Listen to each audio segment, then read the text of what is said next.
Movie की शुरुआत में हमें बहुत साल पहले का वक्त दिखाया जाता है, जहां हम एक लड़के फ्रेंड को देखते हैं जो कि एक वेदर ऑब्जर्वर होता है, यानी मौसम विभाग में काम करने वाला। गवर्नमेंट एक आइलैंड के मौसम के बारे में पता लगवाना चाहती थी, तो वो इस काम के लिए फ्रेंड को चूज करती है ताकि इसे वहां पर भेजकर पूरे एक साल का मौसम का पता लगाया जा सके। और अब फ्रेंड को एक शिप के जरिए उस आइलैंड पर छोड़ा जाता है। यहाँ से फ्रेंड को मौसम की खबर गवर्नमेंट को देनी थी और अब उसको एक वुडन हाउस में रहना था, जहाँ पर फ्रेंड को पूरे 12 महीने बिताने थे। वहाँ से उसे एक लाइट हाउस नजर आता है। अब शिप का कैप्टन और फ्रेंड उस लाइट हाउस की तरफ जाते हैं। अंदर जाकर देखते हैं तो वहाँ एक आदमी होता है जिसका नाम ग्रूनर था और वो उसी लाइट हाउस में रहा करता था। शिप का कैप्टन ग्रूनर से पूछता है यहाँ पर जो पहले वेदर ऑब्जर्वर आया था वो कहाँ है, हमें उसे वापस अपने साथ ले जाना है। तो ग्रूनर उसे बताता है कि उसे कोई बीमारी हो गई थी और फिर वो मर गया। फिर वो कैप्टन वहाँ से चले जाता है, लेकिन जाने से पहले वो फ्रेंड को अपनी गन देता है और कहता है इस आइलैंड पर खतरा है और तुम अपना ध्यान रखना। अब हम देखते हैं कि फ्रेंड वहाँ पर मौजूद वुडन हाउस के अंदर जाता है और वहाँ पर उसे पिछले वेदर ऑब्जर्वर की डायरी मिलती है और उस डायरी में लाइट हाउस के स्केचेस के साथ साथ अजीबोगरीब क्रिएचर्स के स्केचेस होते हैं। फ्रेंड को लगता है कि शायद वो वेदर ऑब्जर्वर अकेला रहता था, इसीलिए उसने ऐसे स्केचेस बनाए होंगे। खैर वो फिर सो जाता है और अगली सुबह से वो वेदर को ऑब्जर्व करने लगता है। उसी रात उसे महसूस होता है कि उसके दरवाजे के पास कोई है। वो चेक करने जाता है तो नीचे से कोई अपना हाथ अंदर कर रहा होता है। वो हाथ किसी अजीब से क्रिएचर का लग रहा था। उसे देखकर फ्रेंड बहुत डर जाता है और बेसमेंट में चले जाता है। वो सारी रात डर कर वहीं गुजारता है और जब सुबह उठकर बाहर जाता है तो उसे अजीबोगरीब फुटप्रिंट्स मिलते हैं जो कि उसके घर के बाहर से होते हुए समुद्र की तरफ जा रहे थे। फ्रेंड को कुछ समझ नहीं आता तो वो लाइट हाउस जाता है ग्रूनर के पास, लेकिन ग्रूनर दरवाजा नहीं खोलता और कहता है तुम्हें उन लोगों के साथ वापस चले जाना चाहिए था। फ्रेंड को अंदाजा हो जाता है कि क्रिएचर आज भी उसे ढूंढने वुडन हाउस जरूर आएंगे। वो सेफ्टी के लिए घर के चारों ओर वुडन बाउंड्रीज बना देता है। फिर जब वो घर के अंदर जाता है तो उसे एक बड़ी सी राइफल और कुछ बुलेट्स मिलती हैं, जिसकी वजह से उसे थोड़ा सा हौसला मिलता है। और अब जैसे ही रात होती है वो क्रिएचर दोबारा फ्रेंड के घर आने लगते हैं और फ्रेंड उन पर फायरिंग शुरू कर देता है, लेकिन वो क्रिएचर बहुत ज्यादा थे, इसीलिए फ्रेंड अपने घर की वुडन बाउंड्रीज पे आग लगा देता है ताकि वो क्रिएचर्स घर के अंदर ना आ सके। लेकिन इस वजह से उसके वुडन हाउस के दरवाजे में भी आग लग जाती है और फ्रेंड डरकर घर के बाहर आ जाता है और देखता है कि आग की वजह से सारे क्रिएचर वहाँ से जा चुके हैं। फ्रेंड बाहर एक पत्थर के पास ही सो जाता है और जब सुबह होती है तो वो देखता है कि उसका वुडन हाउस पूरी तरह से जल चुका है। तभी वो वहाँ पर ग्रूनर को देखता है जो कि पानी भरने आया होता है। फ्रेंड मौका पाकर ग्रूनर को मारने की सोचता है ताकि वो लाइट हाउस में आराम से रह सके, लेकिन तभी एक क्रिएचर फ्रेंड पे हमला कर देती है, जिस वजह से फ्रेंड क्रिएचर के ऊपर गन पॉइंट कर देता है। ये देख ग्रूनर भी वहाँ पर आ जाता है और वो फ्रेंड को बोलता है कि तुम इसे छोड़ दो, ये तुम्हें कुछ नहीं करेगी। इसके बाद ग्रूनर क्रिएचर को अपने पास बुलाता है तो वो क्रिएचर उसके पास चले जाती है। उसके बाद ग्रूनर फ्रेंड से कहता है कि तुम चाहो तो मेरे साथ लाइट हाउस में रह सकते हो, क्योंकि ग्रूनर के पास रहने की चीजें और खाने का बहुत सारा सामान था।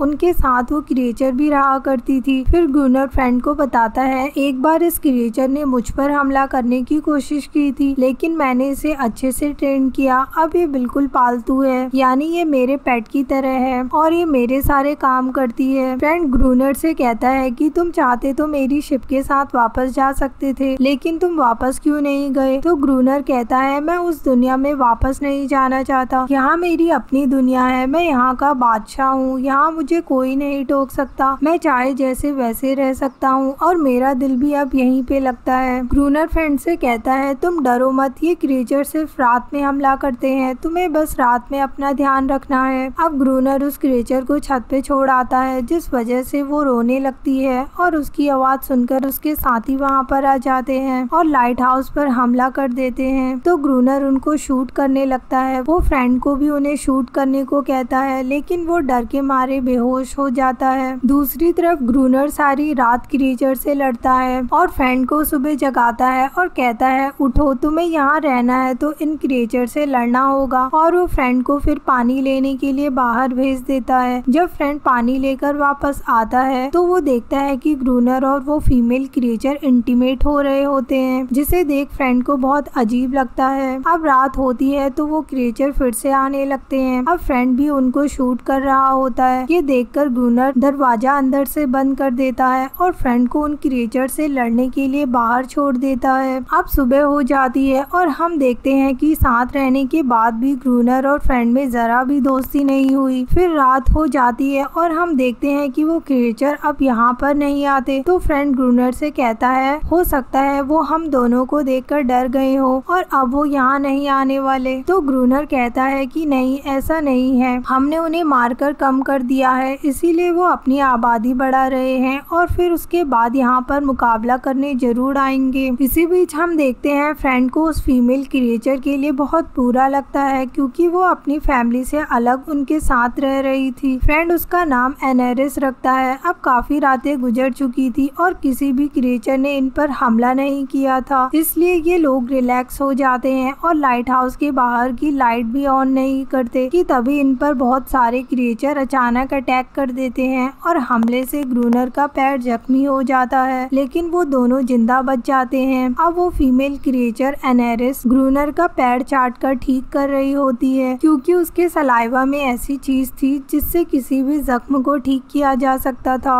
अब एक दिन फ्रेंड को एक शिप नजर आती है। वो फ्लेयर गन लेकर फायर करने लगता है ताकि शिप उसे देख पाए, लेकिन तभी ग्रूनर उसे रोक देता है। इस वजह से फ्रेंड गुस्से से ग्रूनर से लड़ने लगता है, लेकिन इसी बीच एनेरिस भी ग्रूनर पे चिल्लाने लगती है ताकि वो फ्रेंड को प्रोटेक्ट कर सके। ये देख ग्रूनर को बहुत गुस्सा आ जाता है और वो एनेरिस को मारने लगता है, लेकिन एनेरिस वहाँ से भाग जाती है। अब हम देखते हैं कि आइलैंड पे सर्दी बढ़ने लगी थी, इसीलिए ग्रूनर चाहता था कि वो सारे क्रिएचर को जल्द से जल्द खत्म कर दे। इसके लिए वो हर वक्त एक्टिव रहता था कि कब क्रिएचर्स आए और कब वो उनको खत्म करे। अब ग्रूनर बहुत वक्त तक इंतजार करता है, लेकिन वो क्रिएचर वहाँ पर एक हफ्ते तक नहीं आते, जिससे ग्रूनर को उन पर बहुत गुस्सा आता है। तो वो इस बात का गुस्सा निकालने के लिए उस फीमेल क्रिएचर को मारने लगता है। तो फ्रेंड उसे पीछे से रोक लेता है। ग्रूनर काफी जेलस था क्योंकि अब फ्रेंड और एनेरिस में काफी अच्छी दोस्ती हो गई थी। ग्रूनर फ्रेंड से कहता है आज रात जैसे ही वो क्रिएचर आएंगे तो तुम मुझे बताओगे और मैं उन सभी को खत्म कर दूंगा। अब फ्रेंड दरवाजे पर पहरा देता है ताकि वो क्रिएचर्स का पता लगा सके। फिर ग्रूनर उस फीमेल क्रिएचर को छत पर ले आता है और कहता है चिल्लाओ ताकि तुम्हारे साथी यहाँ पर आए। अब वो क्रिएचर घबराकर चिल्लाने लगती है, जिस वजह से बाकी क्रिएचर्स वहाँ पर आने लगते हैं और आते ही वो फ्रेंड पर अटैक कर देते हैं। फ्रेंड कैसे भी करके अपनी जान बचाकर लाइट हाउस के अंदर आ जाता है और इसके बाद ग्रूनर डायनामाइट ब्लास्ट कर देता है, जिसके साथ सारे क्रिएचर्स मारे जाते हैं और वो दोनों भी जख्मी हो जाते हैं। जब वो एनेरिस को ढूंढते हैं तो वो वहाँ पर नहीं होती और वो वहाँ से जा चुकी होती है। अब अगले दिन हम देखते हैं कि एनेरिस और बहुत सारे क्रिएचर्स एक साथ आए होते हैं। यहाँ पर फ्रेंड को एहसास होता है कि ये लोग कभी भी लड़ना नहीं चाहते थे, ये तो बस पीस चाहते थे, लेकिन ग्रूनर इन्हें मारना चाहता था, इसीलिए ये लोग भी उस पर अटैक करते थे। तभी ग्रूनर वहाँ आ जाता है और एनेरिस पे गन पॉइंट करके कहता है लाइट हाउस के अंदर जाओ, लेकिन एनेरिस को उस पर बहुत ज्यादा गुस्सा आता है क्योंकि उसने उसके साथियों को मार डाला था, इसीलिए वो ग्रूनर को घूरने लगती है। ये देखकर ग्रूनर को यकीन ही नहीं होता। वो गुस्से में लाइट हाउस के अंदर चले जाता है। अब फ्रेंड हड्डी से बने एक शेप को क्रिएचर के बच्चे को देता है। वो बच्चा उसे देख ही रहा होता है कि ग्रूनर उस पर फायर कर देता है और वो मर जाता है। अब आधी रात हो चुकी होती है, तभी सभी क्रिएचर समुद्र के अंदर चले जाते हैं। अब फ्रेंड भी लाइट हाउस के अंदर आ जाता है तो ग्रूनर और उसमें बहुत लड़ाई होने लगती है। ग्रूनर उसे जान से मारने वाला ही होता है कि फ्रेंड उसे उसके असली नाम से बुलाता है और कहता है मैं तुम्हारे बारे में जान चुका हूँ कि तुम मुझसे पहले वाले वेदर ऑब्जर्वर ऑफिसर हो और तुमने झूठ बोला था कि वो मर चुका है। ये सुनकर ग्रूनर घबरा जाता है क्योंकि वो नहीं चाहता था कि कभी भी किसी को उसकी असलियत पता चले, क्योंकि उसे वहाँ से वापस बुला लिया जाता। वो लाइट हाउस के बाहर चले जाता है और सारे क्रिएचर उस पर अटैक करके उसे मार डालते हैं। अब फ्रेंड यहाँ पर अकेला बच जाता है। यहाँ पर रहते रहते उसे पूरा 1 साल बीत गया था और तभी वहाँ पर कुछ लोग और शिप कैप्टन आता है और उनके साथ एक और वेदर ऑब्जर्वर ऑफिसर होता है जो कि फ्रेंड की जगह यहाँ पर पर काम करने वाला था। यहाँ पर फ्रेंड की हालत काफी खराब लग रही थी, उसके बाल और दाढ़ी बड़ी हुई थी,